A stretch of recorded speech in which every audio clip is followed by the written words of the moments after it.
9:34. Magician Ali Bongo died yesterday. He was 79. This story has made the papers, and so it should as well this morning. As a lad, I grew up with the magic of Ali Bongo.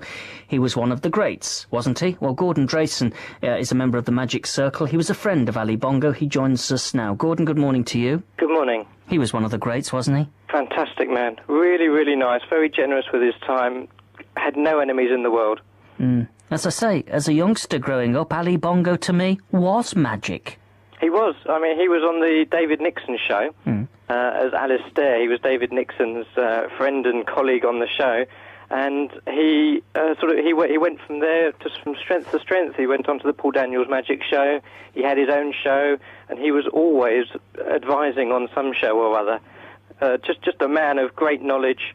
Always the first person that people went to when they wanted to know something. Absolutely. How much was he an inspiration to the magicians you've just mentioned, the greats like David Nixon and Paul Daniels later on? Well, he sort of shaped the sort of magic that they did.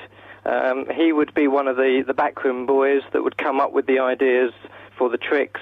More importantly, work out how they were actually going to be done. He had one of these minds that could work very well under pressure and figure out exactly how to do something and achieve the goal. So he was pretty much the driving force behind these great magicians that we saw on television. And of course you knew him better than I did. I only knew him through the television, but he always struck me as a man who didn't necessarily wallow in the spotlight. He loved his magic more than he loved fame for himself, didn't he? This is true. I mean, he was actually quite a shy man. He much preferred to be behind the scenes, sort of making sure everyone else looked good.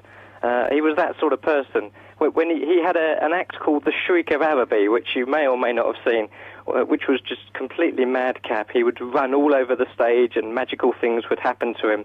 And as he got older, the act became more difficult to do because it took so much energy. It was only about 12 minutes long, but the amount of energy that he needed to be able to perform that was just astronomical because of the age he was and the amount of running around there was in the act. People might remember that, the Shriek of Araby. In fact, that's mentioned in many of the papers as well that are paying tribute, quite rightly, to the magician Ali Bongo. How is magic at the moment, Gordon? We don't see many of them on the television unless it's Britain's Got Talent. Is it healthy as an act, as a turn? I think it is, yes. We've got people like Darren Brown these days who, even though they say they're not magicians, do use some magical techniques, I believe. But you've also got David Blaine, who's been on television recently. There's Harry Potter, which has obviously brought in a big surgence of new magicians, which is one of the reasons that the Young Magicians Club, which is the Magic Circle's youth initiative, is doing so well. So we've got lots of new blood coming into magic through the Young Magicians Club. And what does the Magic Circle do?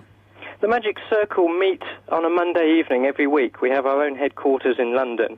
It's a lovely building. It's got a theatre, it's got a library, it's got a museum. We have lectures, we have shows, we talk to each other, we have a club room.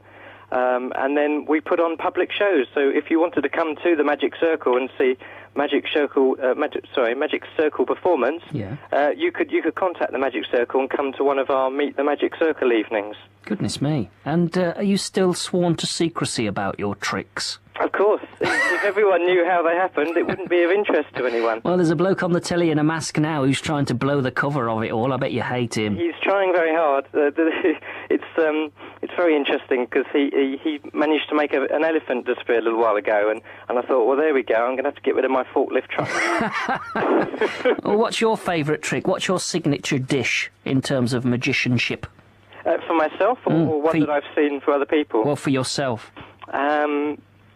It's going to sound a little odd, but my speciality is rubber band magic. Rubber band magic, you say? I'm known for my rubber band magic, where I can sort of make them go through each other and disappear and change shape and all sorts of things. Cool, I thought you were going to say sawing a woman in half, but I'm intrigued by rubber band magic. Well, of recent times, stage magic, which is what sawing a lady in half is, isn't possible to do in many places.